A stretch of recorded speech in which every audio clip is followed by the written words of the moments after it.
Hello, good evening, everybody. Welcome to the United Stand. We are talking Ralph Rangnick. We are talking United, turning a corner. There's plenty to get into. New coaches coming into United, where this squad stands now, the importance of the games coming up, not through stat chart and who we're playing, but the importance of this for the players and Ralph moving forward. Who is going to be in his team long term? How long is it going to take before these players settle in? And we know who Ralph's team really is. Joining us tonight on the show, we have different generations of United fans. We're mixing it right up tonight, guys. We've got the younger generation, Levin, Beth, fresh-faced, ready to go, excited after a decent weekend, guys. How are you doing? I'm good. I didn't know who you were going to. I'm good. Oh, just everyone. We're mixing it up tonight. And obviously, back on the show tonight, my man, Ricky. It's been a while since you've been on, mate. How was tricks, mate? Did you have a good holiday a couple of weeks ago? Yeah. I went to Turkey, actually, a couple of weeks ago, and been back a week or two now, though, yeah. Hey, it was a good time you actually went, mate, because it was right in the midst of the carnage that was going on, mate, really. And you timed it absolutely expertly, mate. I'll come to you first, Ricky, mate. Obviously, last time you was on the show, Ollie was still actually in charge. A lot has gone on. A lot has gone down. How did you see it? What are your thoughts on Ollie leaving, that little bit of a spell with Carrick in charge, and now obviously Ralph's in place? What are your thoughts on how it all went down, mate? Where you're at with it all? Well, I'm at with it all, with everything that happened. It was time for Ollie to go. There was no two ways about that. I wasn't surprised that they didn't have anybody lined up. That didn't shock me in any way, shape or form. So Carrick getting in charge wasn't a shock.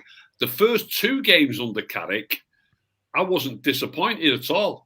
I was a little bit, funnily enough, Rangnick spoke about the Arsenal game and saying, it could have gone either way, and we didn't have control of the game. And I think you must realise that he speaks a lot like I speak. We've got to get control of games. I've always said that we need to keep more clean sheets. We've not got to worry about who's going to score the goal. I've said that thousands of times. Don't everybody who's going to score, who's going to do this, let's keep a clean sheet, let's be solid, and let the rest take care of itself. So when Carrick came in charge, the first game, Villarreal, I was proper impressed. He had Sancho on the right, he had Martial on the left. They're not like Greenwood and Rashford. They're like midfield players playing on the wing as opposed to strikers playing on the wing. And we had control. I know they had a couple of chances. I've had one or two people say to me, yeah, but De Gea kept us in the game.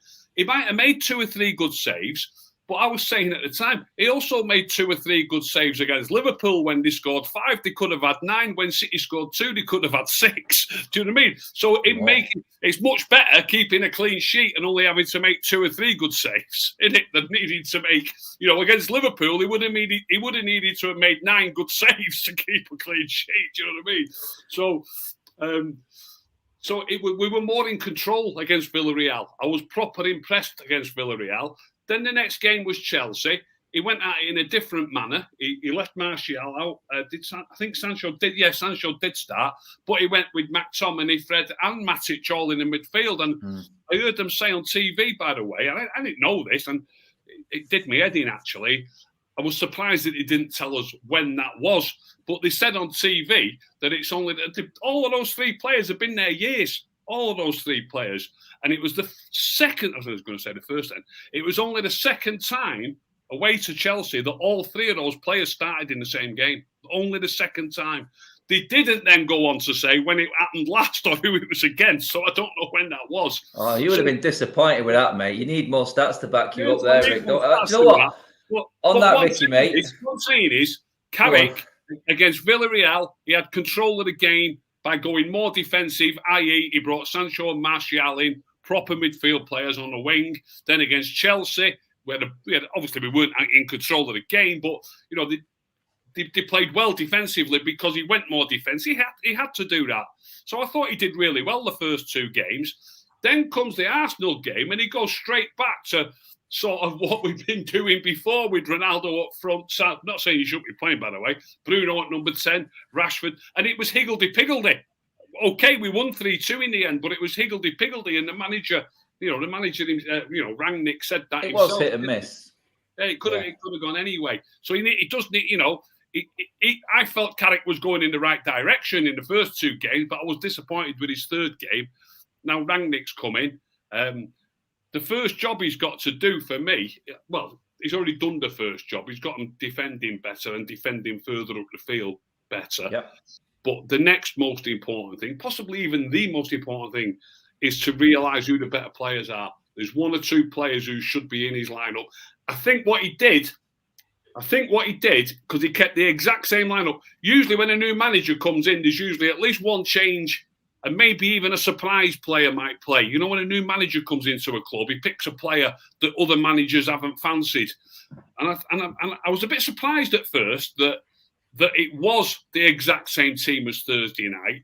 But then when I thought about it, I thought, if he'd have made a few changes and it had gone wrong, he's on a hiding to nothing, isn't he? So maybe he's thought, well, I'll go with that same 11, and then slowly but surely he can get to know who all the players are. He'll see a lot more of the players how they turn out on Wednesday night. He's going to make a few changes surely on Wednesday night. So I think little bit by little bit now over the next few games, I think you'll see a few other players getting integrated into that team in front of some of the players who yeah. I think you did right. And I actually, Ricky, when I was stood there front row at Stamford Bridge, mate, and that team got announced, I thought of you straight away. I thought, Ricky's Christmas has just come. We have got 8 defenders on the pitch. He's loving this. He must be loving it. But is it better than getting beat 5-0 though? I mean, hey, mate, do you know what? At this stage, mate, it's damage limitations. And I said it outside Chelsea. I said it after the Villarreal game. You cannot just jump back into a fully flowing system. And Levin, I'll bring you in on this. Ricky just touched on it there. It's bit by bit. We've sort of steadied the ship with Carrick. Yeah, Arsenal could have gone either way. We all know that. But we beat Arsenal. We were due a win against Arsenal. Everyone was happy. We used that game. Ralph's come in. We bounced from that game into another win against Crystal Palace. Ricky touched on there, Levin, mate. Players now and figuring out who comes in to this system. It was a 4-2-2-2. We all seen how it was working. We've seen how it works well for the midfield. Leon Osman did a great sort of breakdown of it on Match of the Day too. Actually, how it worked and how it benefited the likes of Fred Moore. Ricky says there about the right players to come in. We've all said clean slate for pretty much everyone while Ralph figures this out. Interesting how he picked the same team, but it looked completely different in the different system, Levin. And he sort of give them a chance there to say, look, let's see how you work in my system. Can we progress with you? I actually thought it actually shown a couple of players in that game itself who aren't quite ready for it yet, who need a bit more time. And how did you see the formation working with that lineup, Levin, yesterday? Yeah, I thought it worked well. And I think you actually can sort of see moving forward how certain players might actually come into that. I think under Ollie, we all sort of had an understanding of the hierarchy, right? You know, he's always going to start, and if he can't, then maybe he comes in. There, Levin, mate. So we've got Aston Villa at home in the FA Cup, everybody. So when's that fixture? It's in January, I think. That's going to be announced. We'll probably be on TV with that one. Gerrard coming back to Old Trafford as a manager. No doubt that'll be on a BBC. It's got the makings of a great game, that one. So, yeah, another one to look forward to. Levin, carry on, mate. Sorry. No, I was just saying that I think now with Rangnick, that hierarchy is probably going to be broken up, and we'll sort of see the players that he feels at least are more suited. Like Elanga being involved in the matchday squad and hearing how much he impressed him during training was something that was really sort of interesting for me. But I think the formation works well. I think there are going to be questions about maybe who will be favoured. How will he approach maybe dropping certain players, right? In terms of, you know, Donny. I know a lot of people want to see Donny in this team. When Pogba eventually comes back, I know lots of people have been talking about how Pogba would fit into this team when he comes back. So I'm excited. I think this is a shape that will work for us. And I think it's going to be one that's easy for the players to learn and adapt to.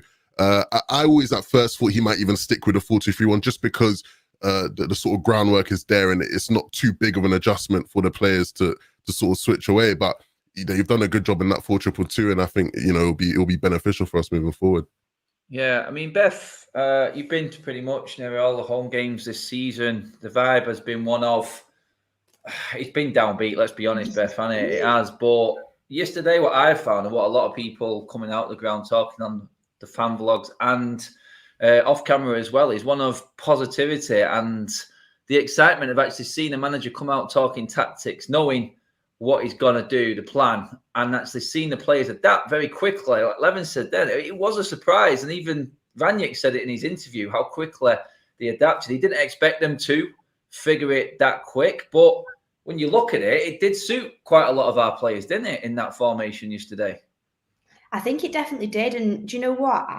I was surprised at how well they played under that formation, considering he didn't even have a full training session. He basically talked to the players and told them how he wanted them to play. And the fact that they pulled that off quite effectively for the first 40 minutes anyway, after that, we fell off a little bit. But I thought the first half, especially the first 30 minutes, everyone was saying in the stadium, like, that's the best half I've seen in a while at home for a very long time. I can't remember the last half that I saw that was good as that. We had complete control of the game. We didn't have to be completely defensive because we were pressing so high up the pitch that we were just regaining possession all the time. And when you've got possession and you win it back that high up the pitch, you're not having any attacks coming back your way. So the defence didn't have to, like usually, we constantly had the other team constantly counter-attacking us, and our defence was getting completely caught out because we were too high up the pitch, but we were losing possession of the ball way too easily. Yesterday, we kept possession very well. We pressed well, considering it was the first time doing a proper press. And I thought a lot of the players really did suit that system. I was really impressed by the fullbacks. I think they're good. I think especially Dalot is a great fullback to play in that system. I generally think I don't see Wan-Bissaka getting back into this system if Dalot keeps playing that way. And I thought there was a lot of positives from the game. There was also a few things that I noticed. It's like when Elanga came on, for me, I thought he offered a lot. And when you're looking at Rashford, who's so out of form, I love Rashford, but Rashford is very out of form. He's not playing to his highest level. Why not give someone like Elanga, who each time he comes on, he's got great pace, he keeps hold of the ball well, he gets in behind, he makes good runs. So it's going to be exciting to see who drops out of this system, who comes in. And you know what? We got a bit of squad rotation as well, which is always nice to see. And I do think we're at that time now where no one's higher than anybody else. Rashford's going to have to work hard if he wants to continue. Maguire as well, he's going to have to work hard, because I thought Lindelof was great yesterday, and I think he's been good for quite a few games now. So it's going to be interesting to see how things move forward. But what I'm hoping is going to happen is that first 30 minutes. I mean, I know it's Palace, and I know it's not anyone elite, so it's like it's hard to tell. But that first 30 minutes, hopefully we're going to see that for full games, and all the players are going to be completely well drilled. It's going to take time for that to happen, but that's what I'm hoping is going to happen moving forward. Yeah, Ricky, mate, Beth touched on it there. Perfect time to bring you in, actually, because you've spoken and had your issues and worries with Wan-Bissaka as a right back before. We've spoken many a times on this, mate, and you've been a big advocate of Diogo Dalot as well coming in. For me, I gave Dalot man of the match yesterday. I thought he was outstanding. At the timing of his runs, his passing was superb. And it just goes to show, Ricky, that if you give the player a chance and you give him a few games, there's always that chance he's going to take you. And I agree with Beth. I really do. I don't see Wan-Bissaka getting back in, because it was interesting. Wan-Bissaka was fit for yesterday, Ricky, but Rangnick didn't pick him, mate. He went with Wan-Bissaka. He went with Dalot because he played all right against Arsenal, and he was even better against Palace. Yeah, he's a really crisp passer of the ball with both feet. There was two particular passes where he was just looking infield a little bit, and he switched it out to the right with his left foot. He's like Paolo Maldini compared to Wan-Bissaka. He's just. Different. Oh, there's a Ricky bomb right there. He's in. 10 minutes in, he's in. Adam, I could go back. It must be 2 years ago when Newcastle beat us 1-0. I remember it well. I remember. And he played, and I can't remember how many months later, but it was a good few months later. I was on a show with, and Saeed was on the show, and Saeed said, Dalot's terrible. He was terrible at Newcastle. So I said, well, I'll have a look. I said, I thought he played all right at Newcastle. I've still got it on record. I'll watch it again. And then next weekend, I said, I'll tell you what I thought. And I watched, and this is 6 months after the event. This is 2 years ago, this game. And I watched the Newcastle game where we got beat 1-0. Now, arguing with Saeed on the Sunday night, because it was months later, I couldn't even remember. I didn't even remember that Dalot had got injured in that game. He only played an hour. He went off after an hour. We weren't losing when he went off, and we got beat in the end. And I watched it, and he was class. He was absolutely class. This is 2 years ago. What's been going on at this club under Ollie is absolutely amazing. If anybody has got that game on record, United away to Newcastle 2 years ago, he played just as well in that game as he played yesterday. It's mind-boggling. What I can't get my head around is, like, when you're a football player, you've got to be very good on the football. Dalot is so much better on the football than Wan-Bissaka is. And if Rangnick is going to use these fullbacks like he does to cut inside really high up the pitch, you're going to need players that can use a football and get up the pitch. Wan-Bissaka's best attribute is defensively, even though positionally he's a bit off sometimes. He's not great going forward, but Rangnick's going to want to play with high-pressing fullbacks that are going to go forward. That's it. I mean, Levin, mate, Bev touched on his defensive capabilities there. One thing I will say, Mr. Zaha was pocketed. And I mean, he was annihilated by Dalot yesterday. And this Zaha, I don't like him as a player, honestly. I never have. It's just one of them things. I just don't like the way he thinks he's better than what he is. And Dalot showed him for what he was yesterday, Levin. People call it, what is it? Ricky's set a standard here now. So we've actually got Diogo Maldini. He's now playing at right back for Manchester United. The way he defended yesterday, though, mate, he knew when to go forward. I thought his timing of his runs was what impressed me the most. Involved in the goal again, superb wing play, and with that formation, I thought Telles and Dalot thrived in that formation, Levin. And for me, they were outstanding. I thought by far our best players yesterday. And you know what? Probably our best attackers. Yeah, like it's weird with Dalot. When you talk about Dalot defensively, I think a lot of people were almost scarred by that Villarreal game where Danjuma sort of tore him to shreds.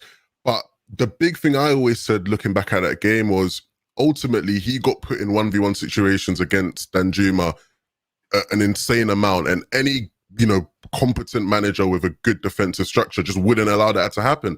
And I think that's almost where we should be focusing a lot more, where some of these players who maybe you wouldn't say are phenomenal defenders like a Telles or a Dalot, in a good defensive structure, they look good, right? Because they have support. It's about team defending, how you defend as a team and as a unit. And that's only going to improve, by the way, as we play more games and as the players have a better understanding of the system. But yeah, I was really impressed by the fullbacks. And of course, their ability to sort of go forward is always going to be key. In Dalot, you have some, he seems very confident. And I really like that, where it's like going forward, he doesn't seem to fear. He doesn't have that mentality of, sometimes with Wan-Bissaka, the one thing I always used to say with Wan-Bissaka is that there's times when you've seen him go forward, like he can do it, maybe not as well as other people, but he can do it. But he seems to have this thing where when it doesn't go right, he will stop. Like if he, tries to go forward and he has a bad pass or a bad cross or he loses the ball, he becomes a bit timid. Whereas Dalot is okay, maybe I did lose the ball this time, but my job is to keep going forward, and he doesn't stop with that. So I was really impressed by Dalot. I was also impressed by Telles. I do think those two probably will be the ones that we see, going forward. I mentioned it in the fan forum yesterday after the game when Rangnick was going around to like high five the players and stuff. He was giving people his high fives. Even with Elanga, who we know he clearly likes, he sort of gave him, just a nice little high five. With Telles and Dalot, he really seemed to just sort of like, really good job, guys. So maybe I'm reading too much into that, but I did think that was pretty interesting. I think those two going forward are going to be the ones to really, propel us as a team, probably. Yeah, that's it. Ricky, we've got Diogo Maldini. We've now got Fredinho in the midfield as well, mate. Berto as well. Mate, we're turning into a Brazilian masterclass. Levin, I think Telles has played pretty well. Certainly the last 3 games. I thought he was poor in Villarreal, but he has played well the last couple of games. The league has been good. On that, Ricky, actually, mate. That's the thing with it, Ricky. With Telles, he's a player I think who needs games and a run of games to find his form. He's always struggled when he's been thrown straight in. And obviously Shaw has warranted his spot in the team, but I do feel like he has been given a chance and he has taken it, I think. He's got better and better with each game, I think. Yeah, Ricky, I hear what you're saying. I still wouldn't definitively say that Shaw at his best versus Telles, what we've seen from Telles is like the same. I'd still probably put Shaw in a higher echelon there. But like Adam said, I think with Shaw's current form, is he Shaw back? I know he had the concussion thing, but... Levin, can I come in there? I want to say something about that. I was disappointed with the amount of people, and I see pundits saying it on the tele, about how poor our defenders were and how poor. It's easy to pick on the defenders against Liverpool 5-0, against City 2-0. It should have been 6. Could have been more. The manager now is working on not the. Obviously, he's going to work with the defenders. Of course, he is. But 90% of his work is getting the forwards defending better and the midfield players defending better, and not leaving the defenders short and without enough help. So what's happened is Telles has come into the team because Shaw got that head injury. He's come into the team at the same time, as I spoke about earlier, as Carrick going more defensive, like he did in Villarreal. Telles immediately was getting helped by Martial instead of, I don't know if you saw Carrick's interview after the game. Carrick spoke glowingly about Martial's work rate, believe it or not, and his defensive acumen, right? He was playing in front of Telles. So Telles happens to have come into the team at the same moment that we're defending better from the front and we're defending better in midfield. If Telles would have been playing against Liverpool and against City when we were playing with Rashford and Greenwood and so on, Bruno and Ronaldo, blah, blah, blah, he would have struggled. We still would have got beat 4s and 5s, and people would have been saying, he's shocking him, get him out of the team. That's what would have happened. And now he's been playing in a team that's defending better from the front, and it's a lot easier. What do you think about them both going forward, though? Out of curiosity, when it comes to both of them going forward, when it comes to what Luke Shaw's done this season going forward versus what we've seen from Telles. In that Villarreal game, he did lose the ball a couple of times. I think it was a bit sloppy. A couple of times when him and Martial tried to link up and he'd lose it, and Martial was getting a bit frustrated. But both of them going forward, where do you think? Shaw's a better player. He sees the shorter passes. He passes it crisper. We will be better going forward if everybody's in this team now. If we get other good players playing regularly as well, Martial needs to play more. Van der Beek needs to play more. They'll receive better passes from Luke Shaw than the forwards are receiving from Telles. Don't just look at the crosses that are coming in and the shots that may be going in. It's about the build-up play, getting it and giving it, feeding it inside. Shaw's a better footballer. Like Dallow's playing on the right, Shaw can play like that on the left, and Telles isn't quite at that level for me. Do you think Telles could? Do you think Telles could get to that level? Because he's not been given a run of games, Ricky, like Shaw has. Look, it's possible. But all I'm saying is you don't. Shaw's getting a lot of stick because he was playing in that team that wasn't defending well enough for the front. Telles has come into the team at the perfect moment. Go on, Beth. I was going to say Shaw last year and Shaw in the Euros, 100% better than Telles, 100%. And I think Shaw has it in him to be the better left back, 1,000,000%. But as Telles is coming into the team, I do think Shaw is better defensively. I've always said that. I do think he is, even though he's been poor this season. But going forward, Telles does offer a lot of things. His crossing ability is great. He's got great. He's just good on the football. That I genuinely do believe that. And I think in the last few games going forward, I think he's offered more than what Shaw has all season going forward. I do think Shaw's a better player, but give Telles his credit. I think he's been great going forward over the last few games. I think he's just forgetting how good Shaw is. Telles has done well. No, I think Beth's right on that. I think Shaw is good. No one's going to forget how good Shaw was. Was it Villarreal? He had it at Old Trafford or Atalanta? Was it Atalanta? Wasn't it? Shaw puts great crosses in. Shaw overall is the better left back, but at the moment he's not playing well. It's going to be interesting because I do think everyone is going to get the chance, and I don't think Rangnick is going to. I said this in my fan vlog yesterday. I don't think Rangnick's going to be scared off by price tags. I don't think he's going to be scared off by the big name players, whatever number you've got on the back of the shirt. I think if Telles is playing well, Telles will stay in the team. That was our best defensive performance yesterday. And like Ricky says, then defending from the front. I mean, Rashford's coming for a lot of criticism. Ricky talked about Martial's defensive duties in the Villarreal game. That was our best team defensive performance yesterday. With Rashford in that team, he did put a bit more effort in terms of work rate from what I could see. But to the detriment of really no end product, mate. I think that's the balancing act for Rangnick now, isn't it? It's getting that blend, because I think he will make sure anyone coming in is going to put the effort in. It's going to work. I think finding the blend, like you said, then he was just going to touch on it, Levin, before with Ricky. Is like, what do you think of the end product going forward with certain players? Because this is where I thought we sort of lacked yesterday. We didn't have anything clear cut and we didn't create a lot. It was more of our threat was from turnover ball and winning the ball up high through the press, I thought. But when we did have the ball, especially second half, we started to struggle again, didn't we, mate? And that's where I thought Rashford completely fell off yesterday. And the sub, I thought, could have come a bit earlier. I probably would have taken Rashford off for Elanga. I was surprised when Sancho came off, to be honest, Levin. Where were you at with Rangnick's substitutions and the actual right forward blend with this formation as well, mate? Yeah, I wasn't too sure about the whole Spring and Sancho thing. I saw some people say maybe he was tired or injured or whatever. I would have definitely taken Rashford off. Look, that position that Rashford was playing in, I think in the first half we saw where I didn't think it was too bad. I think Rangnick talked after the game about having someone who could sort of stretch the pitch, and like I get that. I think moving forward, you know, there's other people I'd rather see in that position. If I'm being quite honest, I think there's other people who I think will probably do a bit better in that position.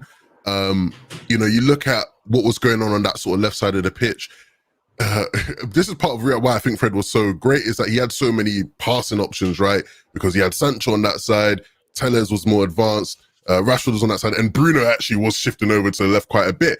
Now, when it comes to sort of the ability to link up with other players and sort of quick passing moves, I don't think that's necessarily what Rashford is and what he's ever really been. And so, you know, there's other people I would just rather see, you know, like the like of a Martial. I'd love to see what Cavani could maybe do in that position as well. So look, I think Rashford, he's not been amazing, and he's been called out rightfully so for it.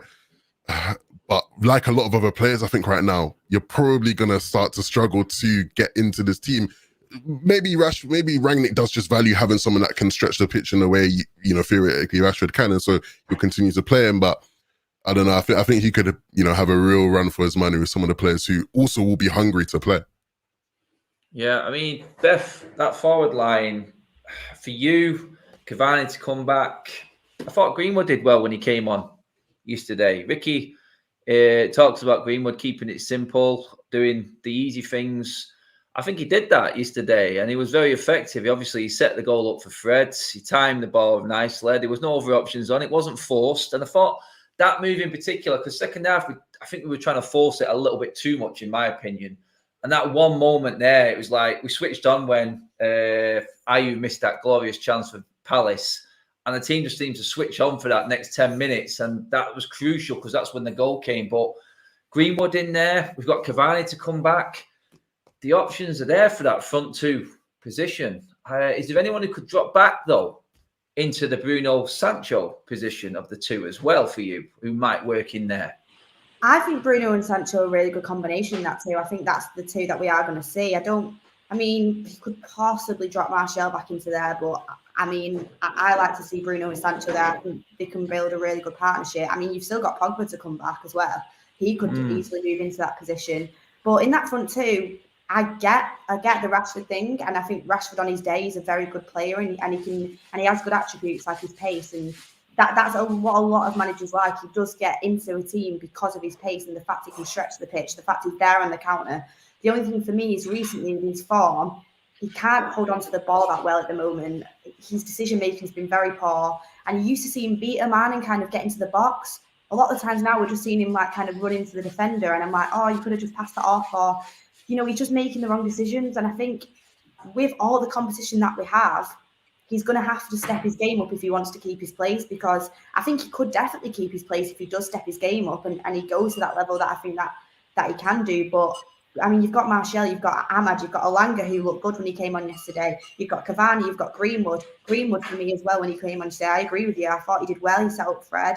And these are all players that are going to be wanting to get into this team. So I think it's good for the team, because I think when each and every person gets a chance, they're going to have to play well to stay in that position. But at the same time, I don't think it's nailed on who's going to start anymore. Absolutely not. And I think there's going to be players knocking on the door quickly, because for me yesterday, I said the weak points of the team, if anything, were Harry Maguire's passing out from the back. I think it was a little bit slow, although defensively he had a good performance. McTominay next to Fred, I thought his passing was poor, and I think you could really tell the difference. And then Rashford as well up front, his decision-making was poor, and a lot of times when he got the ball, nothing really came from it. So these are all positions where players will be looking to get in.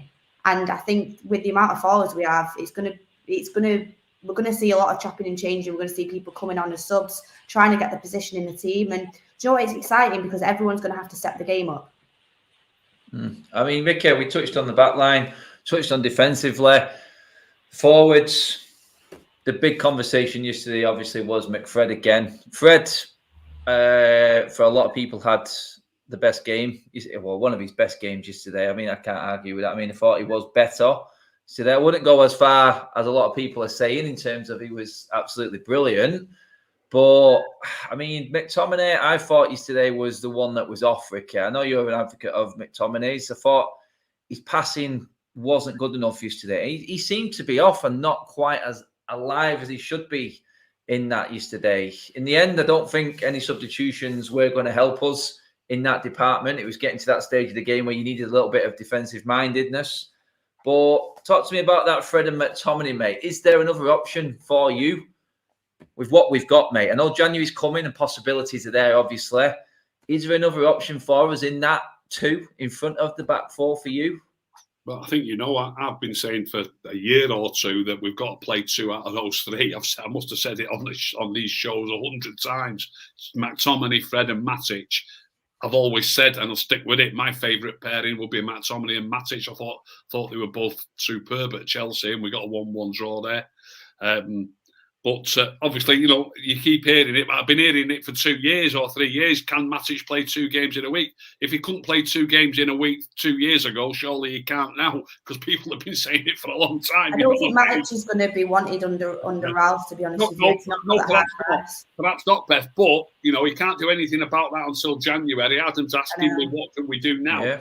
What can we do now? Big games, Vicky, a month to go. We have still got to play 2 of those 3 players, and the games are coming thick and fast. I think you know what, Beth? I think you will see a little bit of Matic because the games are coming thick and fast. You know what I mean? Certainly, on Wednesday, he's got to rest at least one of those 2, hasn't he? Because we've already won the group, haven't we? There's no point in there's no point in risking too many players. I don't suppose. Look, it's only his 2nd game. He's definitely not going to want to lose. He's going to want to win that game. Make no mistake about it. So I don't see him changing up. You just never know. But sometimes you'd see a manager change a whole 11 for that game, wouldn't you? I would. You would. I know you'd probably see City do that. We've seen Ollie do that, I think, haven't we? Change the whole 11 for a game. Yeah. I'll be surprised if he does that. I think he's going to want to try and get a good result. So I think we might see 5 or 6 changes, and Matic will probably play Wednesday night. You do need.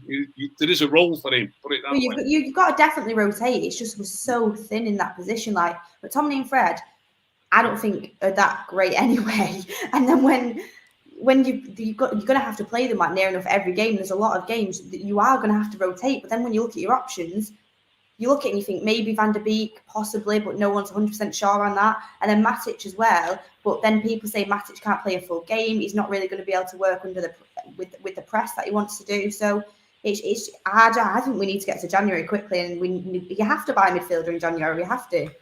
Yeah, 11, mate. 11. Actually, sorry, pal. I'm going to bring you in on this one. Actually, Fred was further forward than Sancho and Bruno at times yesterday. I'm looking at this going, okay, so if they're being drilled into the front, the 2 in front of Fred and McTominay have to cover either Fred or McTominay goes forward. Does that leave any room at all in there for possibly Pogba being one of these 2 coming in to that role? If he can go forward like Fred was, then he knows he's got the cover behind. Can Rangnick move Pogba into this when he comes? Because he's going to be here, mate. And let's be honest, he's going to use what he can. And with everyone getting a clean slate, is there a role for Pogba in that 2 there for you? Not in that 2, and I you don't put him think forward, further forward. Yeah, I'd put him further forward. I think you look at where he's been effective for us over the past year. It was in that sort of half winger on the left, and I think there's a chance we could see him feature there. Look, when it comes to that pivot, I think Ricky hits on a point. I'm not particularly a fan of any of our options to the point where I think long term they should be starters for us. There's a lot of people who I respect and who I get a lot of my football opinions from, and we'll talk to them about football, who really rate McTominay. I just don't quite see it yet. I think at best he is a squad player, but like Ricky sort of alluded to, Rangnick's got to do with what he's got. And so ultimately, right, like I said, was it on the show with you, Adam, literally last week when I said, look, if he's going to be playing McFred, I understand it, just because it's like, if that's the best of what he wants to get out of it, like, fair enough, innit? We know we need to get someone for that position, if not, two people for that position, right? I don't want us to just get one person and just rely on them, and what happens when they get injured, we're back to McFred. So, we know we need to recruit there. I see a lot of people talking about Donny. Look, if you're talking about, what you just said there with Fred, Adam, a lot of what's made Fred so effective recently is where he's been allowed to do the things he does higher up the pitch. He's been a bit more advanced. And, when you look at Carrick, I know, Ricky, you were talking about like the Carrick era, right? And what Carrick was doing. Carrick very much emphasized that and got McTominay to play a lot deeper, right? And you sort of had that foundation there where I'm seeing a lot of people saying, yeah, let's bring Donny in instead of McTominay, but you wouldn't want Donny doing that job in particular where he's the one staying deeper. You look at where Donny's a lot more effective. You want him getting high up the pitch, whether you want him doing that from the 6th position or the 8th position or the 10th position, you want him doing what he does high up the pitch. That's why he's effective. So I think if we see Donny in this team, it probably will be as one of the, 10s or whatever, the half wingers, whatever you want to call them. And I know a lot of people will be like, no, he should be doing it. He should be deeper. Maybe you could argue in some games he could do it. I always said to people who would talk about, but Donny played as a number 6 for Ajax. Yeah, he did that in games where they had like 90% territory and they were just all the way parked in the opposition's half. So of course he can play as a 6. He's a 6, but he's essentially always in the box because of how dominant that Ajax team was. And you look at that first half against Crystal Palace and you could maybe make the case, actually, yeah, we had a lot of territory in that game. Maybe Donny could have played as a 6 there. Long term, I don't see that being the thing. I think you need to play him high up the pitch to allow him to be his best self. Yeah, he could do a job deeper, but yeah, I think it's going to be McTominay, Fred, Matic in those 3 positions, and 2 of those 3 probably. Yeah, on that, Beth. Yeah, I mean, sorry, I'll bring you in actually now, Beth. Going through it, when you break down the last few games, you go, even if you started at Watford, Fred didn't play. So can't really blame Fred for much in that.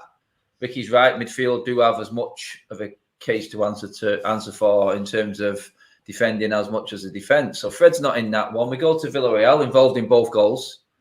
We go to Arsenal, involved in 2 more goals. He gets the winner against Crystal Palace. Clear sign that, like Levin said, he's best and more effective in a higher press team where he is going to be winning the ball back high with more options around him to pass to. And like Jay said before in previous shows, stay in your lane, Fred.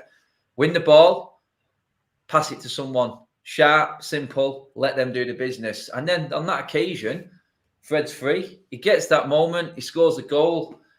It's perfect for it. Are we actually stumbling upon Fred in the right formation, the right system here, without even realising it? I do think he can definitely work in the system. Fred has been poor this season, don't get me wrong, but over the last few games, I think he's massively improved, and I think that is due to the fact he's been playing in his best position, and it's really this kind of formation and the way he's being played in it is really gonna play to his attributes because he's given a little bit more freedom. He's not going to have to sit right in front of the defence and be relied upon to be like a sole CDM because that's just not what he is. He doesn't have the capabilities to do that. Like you said, he's going to have to win the ball higher up the pitch, pass it off. He's given a little bit more positional freedom as well in this formation. And I think with that freedom, you really do start to see the best out of him. People always bang on about how good he is for Brazil. And to be fair, I've watched him a few times for Brazil and I've always thought, God, I wish he could do this for United, but it's because he's not relied upon as the CDM for Brazil. He's playing in that formation. He's playing in a frame. He's given the freedom. When he was at Shakhtar, he wasn't a CDM then. He was more of an attacking player. So don't get me wrong. I don't think he's going to go and beat man and, score goals and dribble past players. That's not what he's about. But what he can do is win the ball back in the midfield. Kind of his energy, he kind of does spread around the team because he's constantly on players when they've got the ball. win the ball back, pass it off, like you said, and that's his job to do. And to be fair, he's been getting into the box, making good runs, and his decision-making has been good over the past few games. I think it's because the pressure's off him. Plus, you're always going to be better when you're going through a good spell of form. It's confidence. But I really do think in the system, Fred is going to work. I think he's going to be an important player. And I always have liked Fred for his attributes. He's just got things in him that really annoy you sometimes. He can misplace passes. He'll get shoved off the ball. 100%. He's got weaknesses. I don't think he's an absolutely top midfielder whatsoever. But in this system where he's allowed to press, win the ball back high, have a bit more freedom, I definitely think we're going to see the best out of him.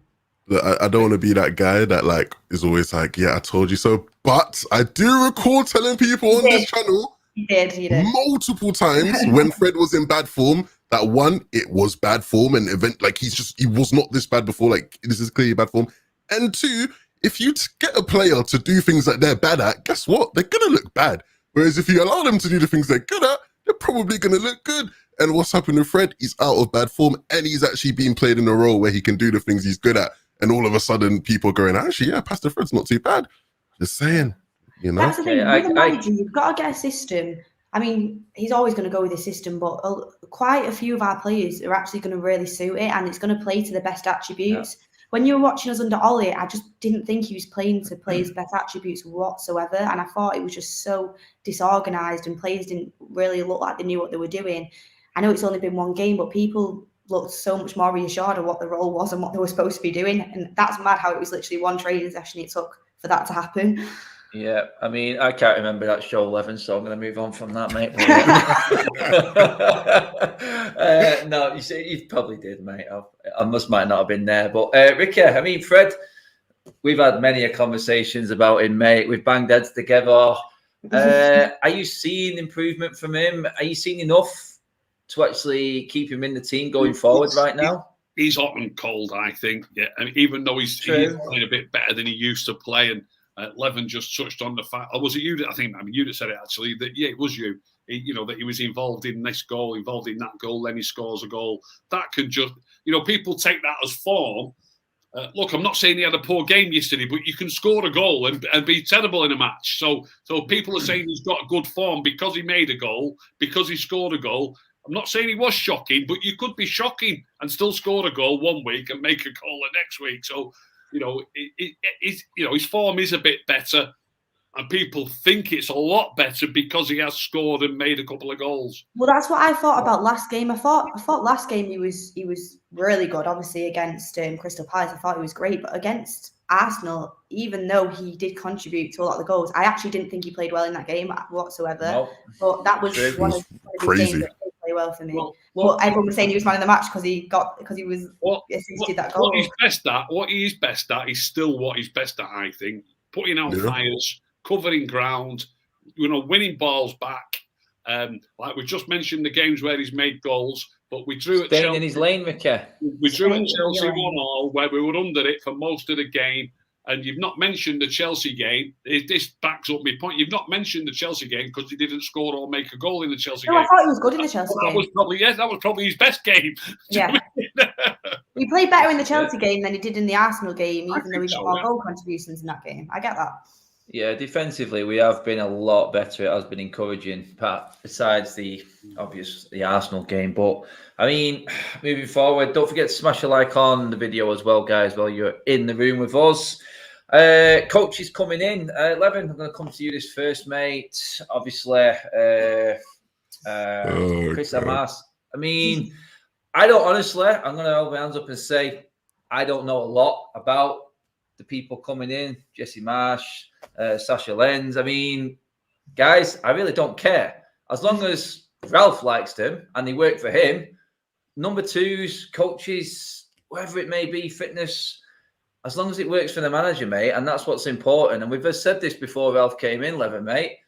As long as he's happy with them and he can use them and utilize them, then it's going to work. It's going to work for the best for us, mate, really, isn't it? I mean, we don't need to go into depth on what these guys have done before. One of them just got sacked, by the way, from their club at RB. So, Jesse, I mean, I don't care, mate. As long as it works for Ralph, personally, that's my opinion on it, mate. He knows what he wants. Let him go and get what he wants, and let's keep this train rolling, mate. Where you at with that, mate? Is that important to you? To me, no, it's not that important. Look, I'm not too familiar with Armas, sorry, but Jesse Marsch is someone who I know is quite well respected. He obviously come through.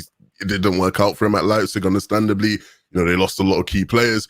I know a lot of American, football fans that I speak to always go, I actually want him to get sacked from Leipzig so he can become the US manager, which is something I always found interesting. Look, I almost got myself in trouble earlier because I wanted to make a tweet about this, right? Where I was basically just going to be like, I wonder if Rangnick starts losing, whether people are going to start going, oh, his coach is You just use the words trouble and tweet, mate, in the same sentence. Very easy, mate. Very easy. But I was literally just going to say, like, if Rangnick starts losing, are people going to start going, oh, his coaches are inexperienced, they're bad coaches, right? Just as a bit of banter in it. I'm not saying Rangnick and Oli are the same in it, but, just a bit of banter or whatever. Look, I think as long as he has his own people coming in who he trusts, who he can work well with, it's better. Of course, the nature of him having the old coaches means that he's obviously been heavily influenced by them. And I think as much as people might not want to hear this, that's probably helped him, right, to become more familiar with people and to get an idea of, what's going on inside the club in terms of who are important to the dressing room, all these kind of intangibles that maybe we as fans can't measure. So I think now it is a good time for him to just bring in his own people. I'm not bothered about who it is as long as they can be effective. Yeah, I mean, Bev, people are automatically going to come to us and say, look, you were only few weeks ago moaning about the backroom stuff and the coaches under Ole. But let's be honest, Bev, I mean, this guy's got a reputation and a pedigree in the coaching world and the footballing world. He spoke with the best, he's worked with the best, and a lot look up to him. So I am fully willing to back the man with the experience and the know-how rather than, you know what, it was jobs for the boys at United before this. It now looks like a structured setup and a footballing philosophy, footballing ethos. It just looks a bit more professional, doesn't it, Beth? 100%. When you look at Ollie, the manager, and then his backroom staff, which mainly consisted of Carrick, McKenna, and Mike Phelan, you look at them and you kind of look at their history within the footballing world in the coaching aspect, and you saw that chart that was going around on Twitter. It was embarrassingly bad how little pedigree that these coaches have, and I still think McKenna and Phelan need to leave. I think Carrick leaving, I thought that was a good decision for him to make because he did what he did. He was with Ollie, and that was his style of coaching. He's left now on the back of that. I don't think Phelan and McKenna still should be there. I agree, it's good to kind of get the know-how of what happened at the club, but now it's time for Ralph to come in, who really is, it's like chalk and cheese, so respected in the footballing world, in the coaching world. And like you said, I trust him to employ people that he knows is going to help him. He's going to be in line with his system, the way he wants to play football, and can come in and make a difference. We can judge these coaches once they are in, and once we see how we're playing, that's when we can really start to judge them. But even the players, even the coaches that is bringing in, I looked at like a few of the names today because obviously I'm not that familiar with them, but I was kind of looking, and their pedigree, even though obviously one of them was sacked from Leipzig, even though of that, their pedigree in the footballing world is already so much higher than what Ollie's backroom staff was. So I'm not worried about anyone he's bringing in. I trust him to bring in who he wants to bring in, and professionalism, people who know what they want to do in the footballing world, people who have had experience. This is all things that we've been lacking for so long, and it's no longer jobs for the boys. We're getting people in that are well respected. Ralph respects them clearly because that's how he's bringing them in, and ultimately Ralph is one of the most respected coaches in football. So I think it's only going to go up from here, and I'm happy to see who he brings in and see how it goes. Yeah, I mean, Ricky Sasha Lenz is a sports psychologist. He's already met with the players, work permit pretty much done and dusted, just waiting on the final dotting of the I's and crossing the T's. But a mentality needs to change within this squad as well, Vicky, doesn't it, mate? And Ralph's plan will only work as long as the players are completely on board with it. And it is important that the team is there behind the scenes as well, because he can't do everything. And I agree with what Beth said, a little bit of know-how from previous staff being there, but ultimately the plan is only going to work if everyone is on the same page as Ralph, and that goes with his backup staff as well, doesn't it, mate? Yeah, everybody's got to be on the same page. But all the players have got to buy into what he wants to do. And obviously he knows people that have worked under him before who can put his message across. Before he's not got to teach. He hasn't got to teach the Phelan and McKenna how he sees football, has he? He can just get his own people to do that, and they can pass the message on to the players and work with the players. Something that not just about coaching, but I've said numerous times, and one or two players that I don't think are as good as most people think they are, and there's one or two players that I think are much better than people see them as. And what fascinates me is him coming in and sitting next to McKenna, who's been part of Ollie's staff, and what. It's all right saying they're giving him information. You've seen how badly it's gone. What information can he give him? Okay, I'll name a couple of names. If it was me, I'd be saying to him, I don't think Bruno's as good as everybody thinks he is. I don't think Marcus Rashford's as good as everybody thinks he is. So he's only being told what those people thought of the players, what they already thought of the players. Do you understand what I mean? He's being told, or he's being taught, if you like. If he's not been watching United, he's hearing from. Well, he has actually. Yeah, well, he'll be hearing from Kieran McKenna. Bruno's fantastic, Rashford's fantastic, blah, blah, blah. Martial, we don't rate him, we don't work hard enough. Do you know what I mean? He's going to hear all the stuff that I think is crap. So do you not say so, though, Ricky? He's going to make up his own mind like that, He's going to make up his own mind in the end, yeah.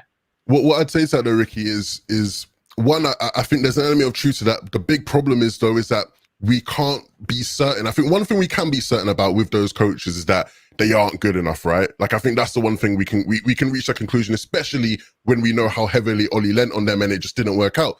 But like you saw with Carrick, is that these coaches could have different opinions to what Ollie's final say was on certain things, right? I don't think if Ollie was still in charge, we would have seen Martial starting in that game against Villarreal, right? Because so clearly Carrick sort of had a different opinion of, no, I think Martial can work here. So ultimately, right, we don't know the actual definitive opinions of McKenna or any of these people.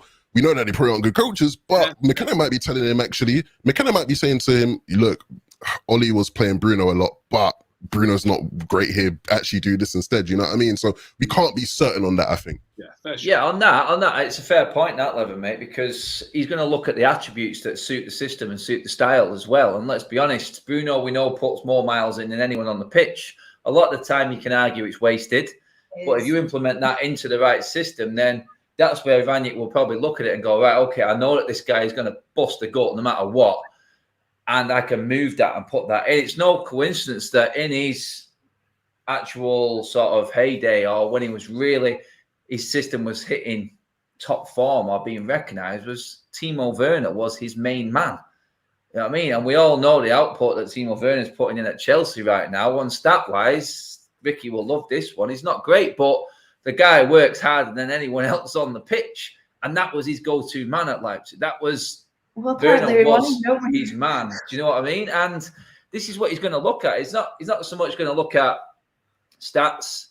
I don't think he really cares. I don't think he really cares who scores the goals. Ricky's got a point there. It really doesn't matter.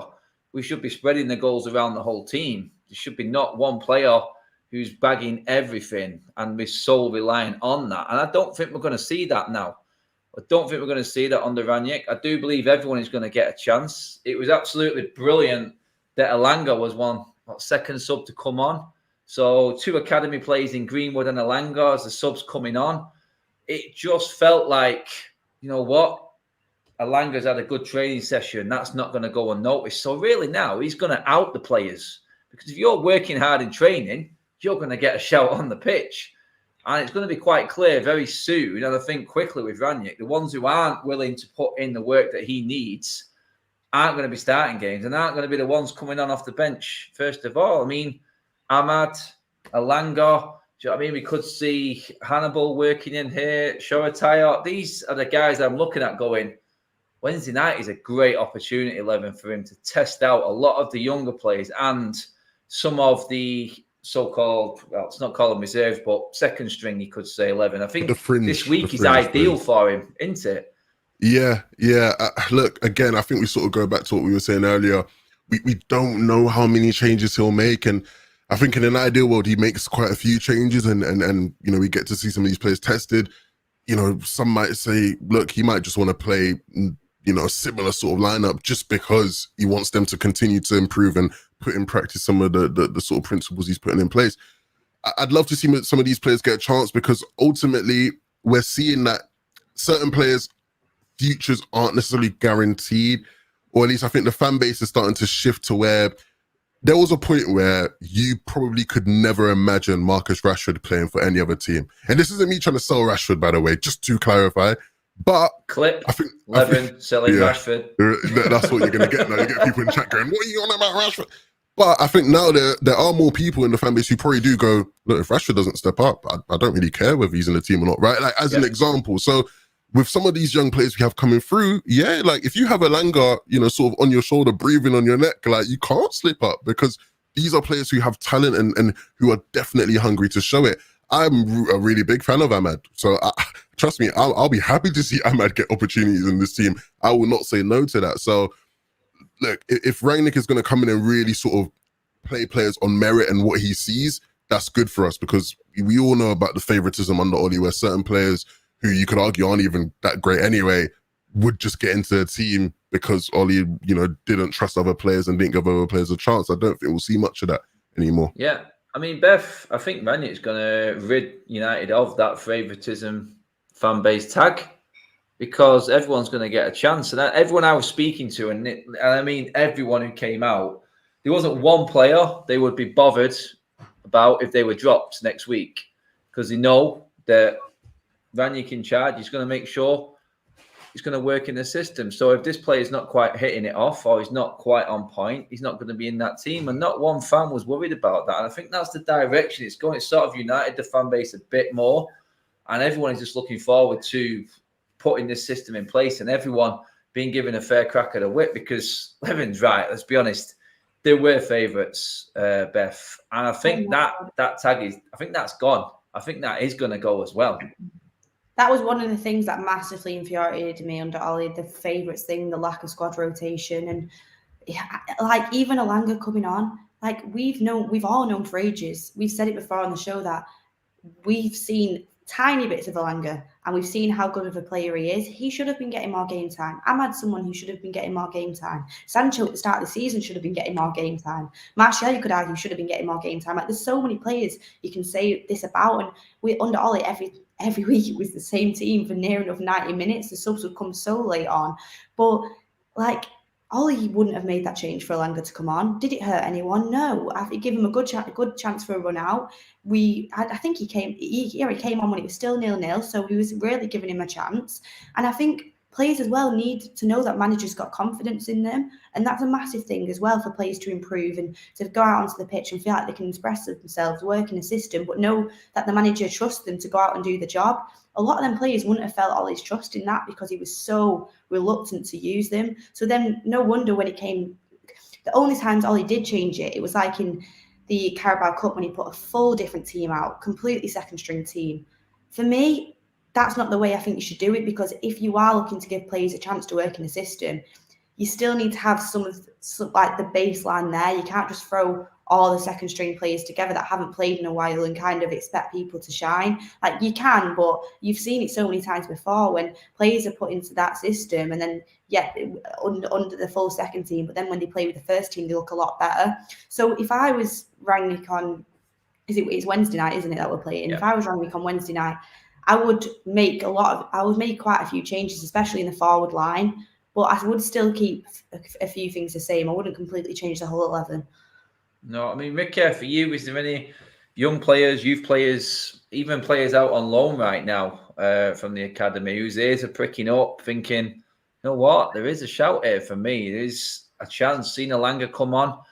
There's opportunities here with Rangnick in charge. And for you, is there anyone out there you would like to see get given a shout? I mean, possibly on Wednesday for starters, mate. Well, I like Ahmad and I like Elanga. I think I sent you a message before the game, didn't I, telling you that I hope Elanga starts, or if Martial was. Any idea what was wrong with Martial? I still don't. No, I know Lingard had an ankle, didn't he? They just said that he wasn't well, but then he was at the game and it was his birthday. So my first thought was honestly maybe they've just given him birthday holiday or something because he wasn't going to play. But I think he was ill or something. If Martial scored on his birthday, he'd be the first player in Premier League history to score 3 times on his birthday. So I don't think the birthday was an excuse. So he could have really got a record there. But a lot of times Martial is ill though, and then just isn't there. Like this happens so many times, and you've seen what his wife's been putting out on Instagram. I just think it's a bit. I don't care for his wife one bit, but I'm only bothered about what the man does on the pitch. Getting back to your question,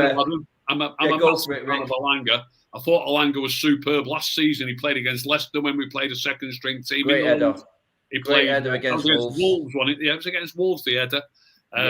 He was brilliant in both of those games, I thought, and I thought he deserved more game time already this season. And I think I'm right in saying it's the first time he's set foot on the pitch, is it not, in the Premier League this season? Yeah, it is. So that's a good sign. That's a good sign, I think, from Rangnick. That's a good example. Regularly, I would be more than happy to play him ahead of Rashford, let alone bring him on ahead of Rashford. I'd be more than happy. I really do. He looks frightening, you know. He looks class. Oh, he is. He is rapid. This guy. He's rapid. I watched a few under 23, and my God, do you know what? Surprisingly, Ahmad as well. If these guys get a chance and they take that chance, the excitement levels are going to go up, because it's like Ricky says there, and we all have players that we love. We've seen and we've had moments with all of these players, but like I said, not one United fan right now is bothered who gets dropped at all. We're just at a stage where the players have let us down as well, let's be honest, this season. They really have. It's not been all coaching. They are to blame as part as well. But right now, we're just seeing them all. And I hope they're all there shitting themselves in the changing room, thinking that their time might not be every single week now. And that's what I absolutely love. It is a case, if you're not doing it, you're not in the team. But we are actually out of time. Guys, it's just it's time to watch, hopefully, Everton smash Arsenal, and Benitez finally gets a result and a good game for us. But cheers for everyone coming on, super chats and all the chats. Comments have been bang on point tonight. 11, cheers for coming on, mate, as always. Loving that backdrop there. Pleasure. Thank you very much. Look, it's a pleasure being on my first show I've ever done with Ricky, so it was a pleasure getting to meet you. Nice to meet you, Bringing it together, mate. Beth, as always, smiling on a Monday after a decent weekend football. Exactly. It's nice to actually have a positive conversation, you know what I mean? And actually be excited for the next game and have a proper coach and everything. So, yeah, good chat, everyone. Enjoyed it. Hopefully, we'll get you back on again as well soon, mate. Cheers for coming on. No problem. Enjoyed it, mate. Okay, Adam's internet's gone out at the perfect time. You just gone off. Have I gone off? Am I back or what? You're back. Oh, don't do a name, think we've already gone on.